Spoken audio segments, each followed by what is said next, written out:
Ravi colours இன்றைய trending பெண்களுக்கான exclusive கலெக்ஷனுடன் kurtis, palazzo pant, Patiala pant, துப்பட்டாக்கள், ஷேப்வேர்கள், நைட்டிகள், பிராண்டட் உள்ளாடைகளும் கிடைக்கும். ரவி கலர்ஸ், நேரு வீதி, ராஜா தியேட்டர் சிக்னல் அருகில், புதுச்சேரி. தனம் சேரு சென்டர் இருக்கு, கவலை உனக்கு எதுக்கு? ஈஸியான இஎம்ஐ நமக்கு, விலையும் ரொம்ப குறைவா இருக்கு. கூலர், ஃப்ரிட்ஜ், வாஷர் எல்லாம் வேற லெவல். கோஸ் பம்ப் தனம்ல ஏசி வாங்கி சம்மரை சில் பண்ணுங்க. தனம் சேல் சென்டர், காமராஜ் சாலை, பாண்டிச்சேரி. வணக்கம். முக்கிய செய்திகள்.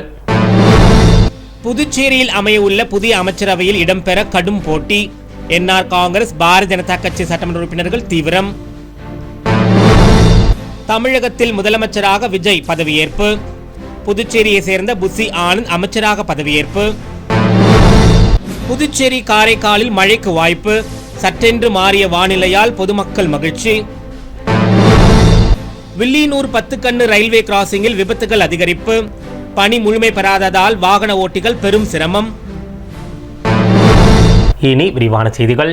புதுச்சேரியில் புதிதாக அமையவுள்ள அரசில் அமைச்சர் பதவிகளை பிடிக்க என்ஆர் காங்கிரஸ் மற்றும் பாரதிய ஜனதா கட்சி சட்டமன்ற உறுப்பினர்களிடையே கடும் போட்டி நிலவி வருகிறது. புதுச்சேரியில் நடந்து முடிந்த சட்டசபை தேர்தலில் என்ஆர் காங்கிரஸ் 12 இடங்களிலும், பாரதிய ஜனதா கட்சி 4 இடங்களிலும், அண்ணா திராவிட முன்னேற்ற கழகம் மற்றும் லட்சிய ஜனநாயக கட்சி ஆகியவை தலா ஒரு இடங்களிலும் வெற்றி பெற்று 18 இடங்களில் தேசிய ஜனநாயக கூட்டணி வெற்றி பெற்றுள்ளது. கடந்த முறை என்ஆர் காங்கிரஸ் பாரதிய ஜனதா கட்சி கூட்டணியில் ஆட்சி அமைத்த போது முதலமைச்சர், 3 அமைச்சர்கள், துணை சபாநாயகர் ஆகிய 5 பதவிகளை எடுத்துக்கொண்டது.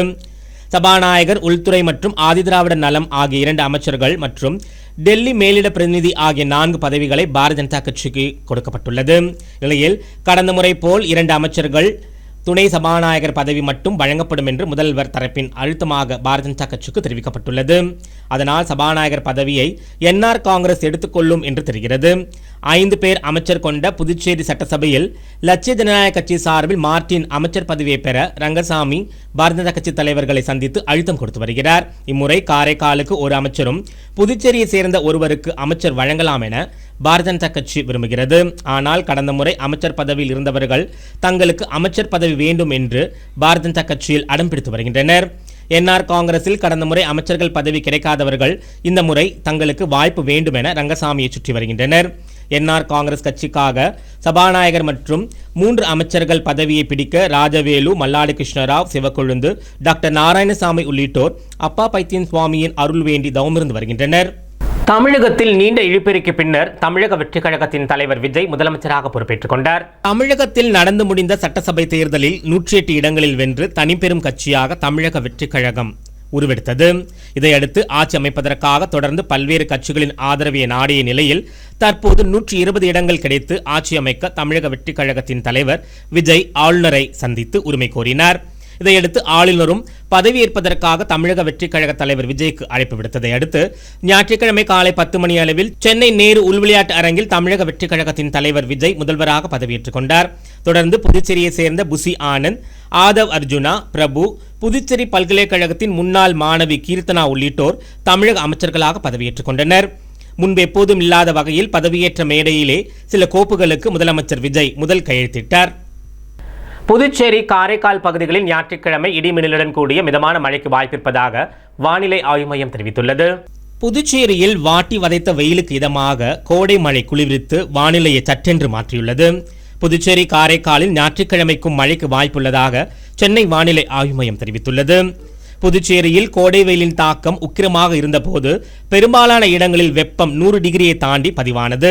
இதனைத் தொடர்ந்து கத்திரி வெயில் கடந்த 4ஆம் தேதி தொடங்கியது. பொதுவாக கத்திரி வெயில் காலம் கோடை காலத்தின் உச்சமாக பார்க்கப்படும். இந்த காலகட்டங்களில் வெப்பம் பெருமளவில் அதிகரிக்கும். அதன்படி கத்திரி வெயில் தொடங்கிய பிறகு மேலும் வெப்பத்தின் தாக்கம் அதிகரிக்குமோ என்ற அச்சத்தில் இருந்த மக்களுக்கு தற்போது கோடை மழை ஆறுதலாக இருந்து வருகிறது. நிலையில் புதுச்சேரி மற்றும் காரைக்கால் பகுதிகளில் ஞாயிற்றுக்கிழமை இடிமின்னலுடன் மிதமான மழைக்கு வாய்ப்பிருப்பதாக சென்னை வானிலை ஆய்வு மையம் தெரிவித்துள்ளது. வில்லியனூர் 10 கண்ணு சாலையில் உள்ள ரயில்வே லெவல் கிராசிங்கில் மேற்கொள்ளப்பட்ட பணிகள் நிறைவு பெறாமல் உள்ளதால் மழையின் காரணமாக வாகன ஓட்டிகள் பெரும் விபத்துக்குள்ளாகி வருகின்றனர். புதுச்சேரியிலிருந்து விழுப்புரம் செல்லும் ரயில்வே பாதையில் வில்லியனூர் 10 கண்ணு லெவல் கிராசிங்கில் ரயில்வே தண்டவாளம் பராமரிப்பு பணி மேற்கொள்ளப்பட்டு வருகிறது.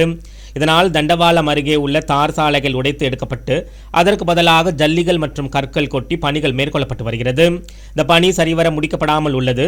காலையிலிருந்து புதுச்சேரியில் லேசான மழை விட்டுவிட்டு பெய்து வருவதால் லெவல் கிராசிங்கில் தண்டவாளத்தை கடக்க முடியாமல் வில்லியனூர் 10 கண்ணு சாலையில் கடுமையான போக்குவரத்து நெரிசல் ஏற்பட்டது. இதனால் சாலையின் 2 புறங்களிலும் வாகனங்கள் அணிவகுத்து நின்றது. மேலும் சாலையை கடக்க இருசக்கர வாகனத்தில் செல்பவர்கள் தண்டவாளத்தை கடக்க முடியாமல் ஜல்லி மற்றும் கற்களால் சிக்கி விபத்துக்குள்ளானர். மேலும் சாலையை கடக்கும் இருசக்கர வாகனத்தில் செல்பவர்கள் தண்டவாளத்தை கடக்க முடியாமல் ஜல்லி மற்றும் கற்களில் சிக்கி விபத்துக்குள்ளாகினர். காலையிலிருந்து சுமார் 100க்கும் மேற்பட்டோர் சாலையில் வழிக்கு விழுந்து படுகாயமடைந்தனர். எனவே உடனடியாக தண்டவாள பராமரிப்பு பணியை வாகன ஓட்டிகள் செல்வதற்கு ஏதுவான முறையில் அமைக்க வேண்டும் என பொதுமக்கள் சார்பில் கோரிக்கை விடுக்கப்பட்டுள்ளது. புதுச்சேரியில் முதலமைச்சர் ரங்கசாமி பதவியேற்பதற்காக அனுப்பி வைக்கப்பட்ட கோப்பிற்கு குடியரசுத் தலைவர் ஒப்புதல் அளித்துள்ளதால் விரைவில் பதவியேற்பு விழா நடைபெற உள்ளதாக தகவல் வெளியாகியுள்ளது. புதுச்சேரி சட்டசபை தேர்தலில் தேசிய ஜனநாயக கூட்டணி 18 தொகுதிகளில் வெற்றி பெற்று ஆட்சியை தக்க வைத்தது. நிலையில் நடந்து முடிந்த சட்டமன்ற தேர்தலில் வெற்றி பெற்ற சட்டமன்ற உறுப்பினர்கள் கூட்டத்தில் முதல்வராக ரங்கசாமி தேர்வு செய்யப்பட்டார். அதனைத் தொடர்ந்து ரங்கசாமி துணைநிலை ஆளுநர் கைலாஷ்நாதனை சந்தித்து புதுச்சேரியில் ஆட்சி அமைக்க உரிமை கோரி சட்டமன்ற உறுப்பினர்களின் ஆதரவு கடிதத்தை வழங்கினார். கடிதத்தை ஜனாதிபதி ஒப்புதலுக்காக அனுப்பி வைக்கப்பட்டது. இந்நிலையில் முதலமைச்சர் ரங்கசாமி ஆட்சி அமைக்க ஜனாதிபதி திரௌபதி முர்மு ஒப்புதல் அளித்துள்ளது குறிப்பிடத்தக்கது. திருக்காஞ்சி கங்கவராக நதீஸ்வரர் ஆலயத்தில் உள்ள சிவகாமி உடனுரை நடராஜருக்கு நடைபெற்ற சித்திரை திருவோண அபிஷேகத்தில் திரளான பக்தர்கள் கலந்து கொண்டு நடராஜரை வழிபட்டு சென்றனர். அனைத்து சிவன் கோவில்களிலும் உள்ள சிவகாமி அம்பாள் உடனுரை நடராஜ பெருமானுக்கு வருடத்திற்கு 6 முறை மகா அபிஷேகம் நடைபெறுவது வழக்கம். அந்த வகையில் ஆனி திருமஞ்சனம், மார்கழி திருவாதிரை, சித்திரை திருவோணம் உள்ளிட்ட முக்கிய தினங்களில் சிவகாமி அம்பாள் உடனுரை நடராஜர் பெருமானுக்கு சிறப்பு அபிஷேக ஆராதனை நடைபெறும். இந்நிலையில் புதுச்சேரி வில்லியனூரை அடுத்த திருக்காஞ்சியில் உள்ள கங்கவராக நதீஸ்வரர் ஆலயத்தில் உள்ள சிவகாமி அம்பாள் நடராஜர் பெருமானுக்கு சித்திரை திருவோணத்தை முன்னிட்டு சிறப்பு அபிஷேகங்கள் நடைபெற்றது. ஆலயத்துள்ள நடராஜர் சிவகாம சுந்தரி சுவாமிக்கு பால், தயிர், சந்தனம், தேன், பன்னீர், இளநீர், திரவிய பொடி ஆகியவைகளால் சித்திரை திருவோண அபிஷேகம் சிறப்பாக நடைபெற்றது. தொடர்ந்து சிறப்பு அலங்காரத்தில் பக்தர்களுக்கு சிவகாமி அம்பாளுடன் நடராஜர் அருள் பாலித்தார். இந்த ஆண்டு சித்திரை திருவோண அபிஷேகத்தில் அப்பகுதியை சேர்ந்த திரளான பக்தர்கள் கலந்து கொண்டு நடராஜரை வழிபட்டு சென்றனர். புதுச்சேரியில் ஒரே நாளில் 23 லட்சம் ரூபாய்க்கு மேல் மர்ம நபர்கள் சைபர் மோசடியில் ஈடுபட்ட சம்பவம் பெரும் பரபரப்பை ஏற்படுத்தியுள்ளது. பாகூரை சேர்ந்தவர் மர்ம நபர் ஆன்லைனில் ட்ரேடிங் செய்வது தொடர்பான வாட்ஸ்அப் குழு ஒன்றில் இணைந்துள்ளார். அந்த குழுவில் ஆன்லைன் ட்ரேடிங் தொடர்பான பல்வேறு தகவல்கள் குறித்து தினசரி விளக்கம் அளிக்கப்பட்டுள்ளது. இதையடுத்து மர்ம நபர் அனுப்பிய ஆன்லைன் ட்ரேடிங் லிங்கில் பல்வேறு தவணையாக 18 லட்சத்தை முதலீடு செய்துள்ளார். அதன் மூலம் அந்த லாபத்தை எடுக்க முயன்ற போது முடியவில்லை.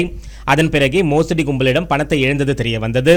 இதேபோல் தேங்காய் திட்டை சேர்ந்த நபர் 3 லட்சம் ரூபாயும், அரியாங்குப்பத்தை சேர்ந்த நபர் 1,02,000 ரூபாயும், பிள்ளையார் குப்பத்தை சேர்ந்த பெண் ஒருவர் 92 ரூபாயும், கிருஷ்ணா நகரை சேர்ந்த நபர் ஒருவர் 52,000 என மொத்தம் 23,46,000 இழந்துள்ளனர்.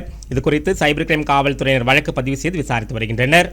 வில்லியனூர் பகுதியில் உலாவரும் பன்றிகளால் சுகாதார சீர்கேடு ஏற்படும் அபாயம் எழுந்துள்ளதால் உரிய நடவடிக்கை எடுக்க வேண்டும் என அப்பகுதி பொதுமக்கள் கோரிக்கை விடுத்துள்ளனர். வெப்பச்சலனம் காரணமாக தமிழகம் மற்றும் புதுச்சேரியில் பல்வேறு பகுதிகளில் மிதமான மழை பெய்து வருகிறது. மழையின் காரணமாக வில்லியனூர் சாலை மற்றும் காலி இடங்களில் கொட்டப்படும் குப்பைகளால் துர்நாற்றம் வீசி வருவதால் சுகாதார சீர்கேடு ஏற்பட்டுள்ளது. மேலும் நகரின் மையப்பகுதிகளில் கொட்டப்பட்டுள்ள குப்பைகள் அகற்றப்படாமல் உள்ளதால் குப்பைகளில் இருந்து வெளியேறும் துர்நாற்றத்தின் காரணமாக பன்றிகள் ஈர்க்கப்பட்டு நகரின் பல்வேறு பகுதிகளில் நாளுக்கு நாள் பன்றிகளின் தொல்லை அதிகரித்து வருகிறது. குறிப்பாக வில்லியனூர், தில்லை நகர், திருக்காமேஸ்வரர் நகர், கோட்டைமேடு உள்ளிட்ட பகுதிகளில் பன்றிகள் குட்டிகளுடன் சுற்றி வருவதால் சுகாதார சீர்கேடு ஏற்பட வாய்ப்புள்ளதாக அப்பகுதி மக்கள் அச்சம் தெரிவித்து வருகின்றனர். மேலும் துறை சார்ந்த அதிகாரிகள் போர்க்கால அடிப்படையில் பன்றிகளை அகற்றி பொதுமக்களை பாதுகாக்க வேண்டும் என கோரிக்கை விடுத்துள்ளனர். அடுத்து வருவது புதுவையில் இன்றைய தங்கம் மற்றும் வெள்ளி விலை நிலவரம். இன்றைய தங்கம் வெள்ளி விலை விவரம். புதுவையில் இன்றைய தங்கம் வெள்ளி விலை விவரம் வழங்குபவர்கள் முத்து கோல்ட் ஹவுஸ், பாண்டிச்சேரி. தங்கம் 1 கிராம் 13,965 ரூபாய். இன்றைய தங்கம் வெள்ளி விலை விவரம். வெள்ளி 10 கிராம் 2,740 ரூபாய். இத்துடன் ஏஎம்என் செய்திகள் நிறைவடைந்தன. வணக்கம். புதுச்சேரி உங்கள் ஏஎம்என் டிவி செய்திகளை யூடியூபில் உடனுக்குடன் காண ஏஎம்என் டிவி பாண்டிச்சேரி சேனலை சப்ஸ்கிரைப் செய்யுங்கள். பெல் பட்டனை மறக்காமல் கிளிக் செய்யுங்கள்.